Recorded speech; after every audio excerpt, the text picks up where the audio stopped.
ఎక్కువ. అయితే మీరు సినిమా రంగంలోకి మీ ఆలోచన రాకముందు మొదటగా మీరు నర్సుగా మీరు మీ కెరీర్ లో చాలా దాదాపు 2-3 సంవత్సరాలు నర్సుగా పనిచేసి అని చెప్పేసి మన ప్రేలీలో కూడా చెప్పడం జరిగింది.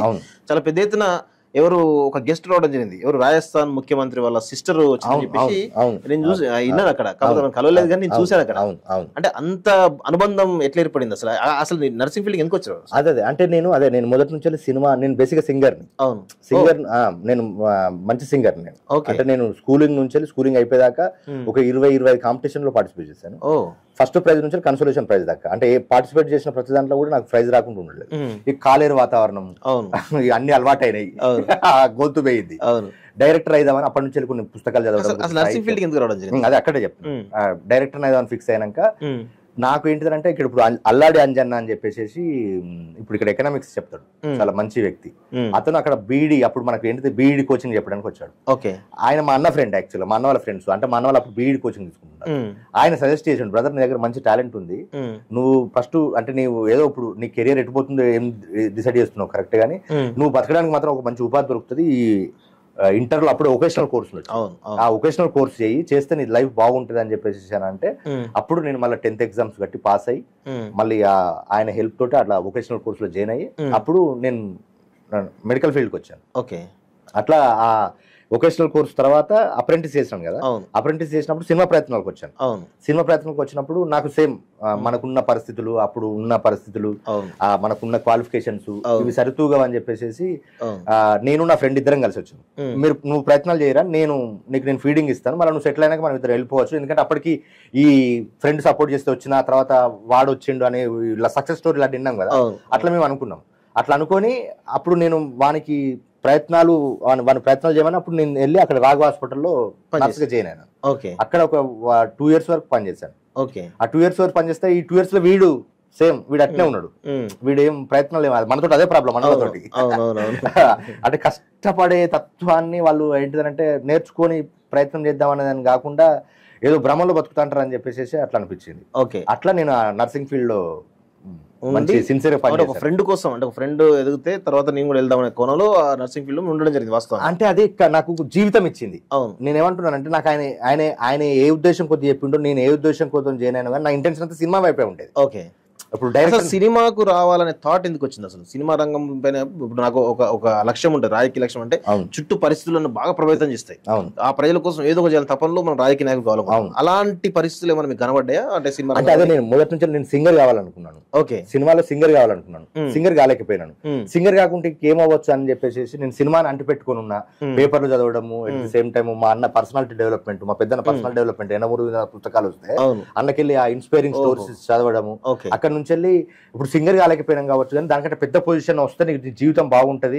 అట్ ది సేమ్ టైం అప్పటికి మన అనుకున్న కథలు చెప్పొచ్చు అని చెప్పేసి దానికి ఏం కావచ్చు, అయితే ప్రొడ్యూసర్ అన్న కావాలి, డైరెక్టర్ అన్న కావాలి. ప్రొడ్యూసర్ అవకాశం లేదు, డైరెక్టర్ కావాలని అనుకున్నాను.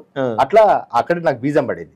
ఇప్పుడు డైరెక్టర్ కావాలంటే ఒక కథ, ఒక దృక్పథం కావాలి. ఒక కథ రాయాలంటే ఒక చిన్న ఇన్సిడెంట్ కావాలి, దానికి సంబంధించి కథ డెవలప్ చేయాలి, స్క్రిప్ట్ రాయడం, తర్వాత డైరెక్షన్ చేయడం, ఈ చాలా అంశాలు ఉంటాయి డైరెక్టర్ అంటే. ఈ అంశాలన్నిటి ఎక్కడ అంటే ఎట్లా నేర్చుకున్నారు? మీరు సింగర్ అంటున్నారు, ఇవన్నీ నేర్చుకోవడానికి ఒక సోర్స్ అయితే ఉండాలి. అదే నేను ఏమంటున్నా అంటే నేను ఫస్ట్ సినిమా నుంచి వెళ్ళి మనకు ముందు నుంచి వెళ్ళి పేపర్స్ ఇంటర్వ్యూస్, మళ్ళా నాకు సినిమాకి రాకముందుకు నేను అదే ఇప్పుడు ఈ ఎంపీహెచ్డబ్ల్యూ చేసిన తర్వాత కొంచెం మనకు అక్కడ ఏంటిది ఎంపీహెచ్డబ్ల్యూ చేసుకుంటూ రాఘవ హాస్పిటల్ పనిచేసిన తర్వాత మా రెండో అన్న వచ్చింది ఇక్కడికి. రెండో అన్న వచ్చినాక నాకు కొంచెం ఎకనామికల్ ఫ్రీ దొరికింది. అప్పుడే తాగుబోతు రమేష్ పరిచయం అయ్యాడు, నా రూమ్మేట్, నా పక్కన రూమ్ లో ఉండేది. ఆయన తోటి కొన్ని సినిమాలకు నేను వెళ్ళేది, సినిమాలు చూసి కొంచెం అవగాహన వచ్చింది. తర్వాత ఆయన సాయంతో ఒక సినిమాకి పనిచేశాను, అర్థం చేసుకోవాలని ఒక సినిమాకి కంప్లీట్ గా పనిచేశాను.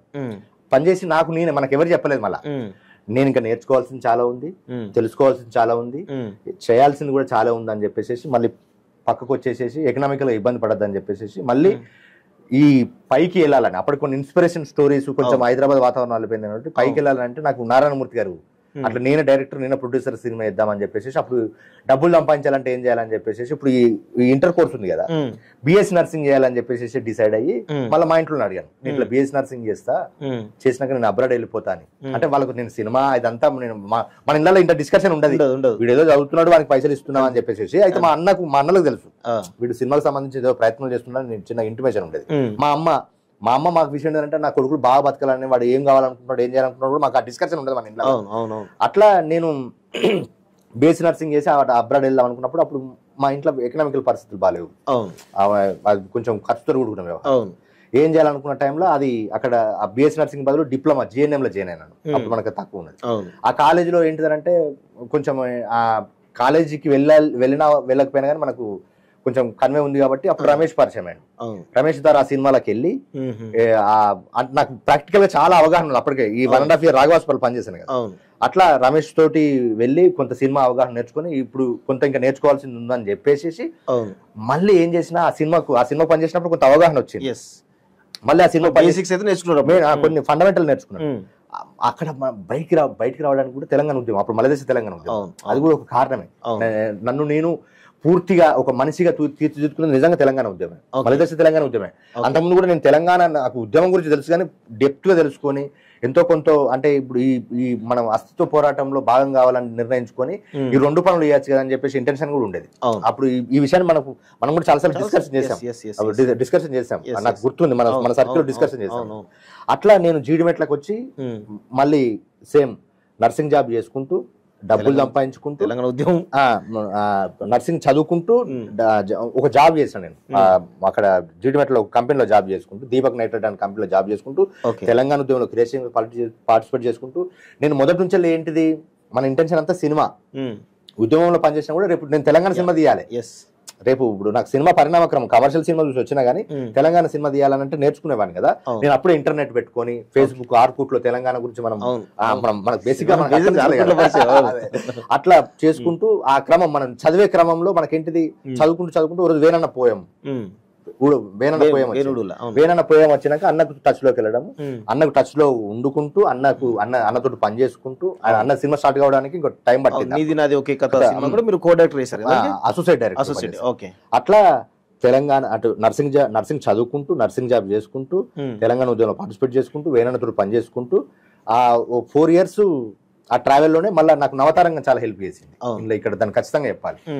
తెలుగు రాష్ట్రాల్లో ఫిల్మ్ మేకర్స్ కి ఫండమెంటల్ అంటే ముందు సినిమా రివ్యూలు వెన్నెల అనేది ఒక ఆసక్తిని కలిగిస్తే నవతారంగం అనేది what is cinema, what is script లో మనకి ఏమేమి యాక్ట్లు ఉంటాయి ఎట్లా అనేది అప్పుడే వెంకట సిద్ధారెడ్డి, హరికృష్ణ అన్న, మహేష్ కత్తి వాళ్ళు ఇంకా చాలా మంది అంటే మనకు అప్పుడు అందరూ కానీ అప్పుడు ఇంటర్నెట్ పెట్టుకుని అదే కదా ఇవన్నీ పెట్టుకొని అట్లా తెలంగాణలో online fight offline fight cinema learning వేనన్నతుడు పరిచయము జాబు ఇట్లా చేసుకుంటూ వరకు కొంత ఎకనామికల్ గా కొంత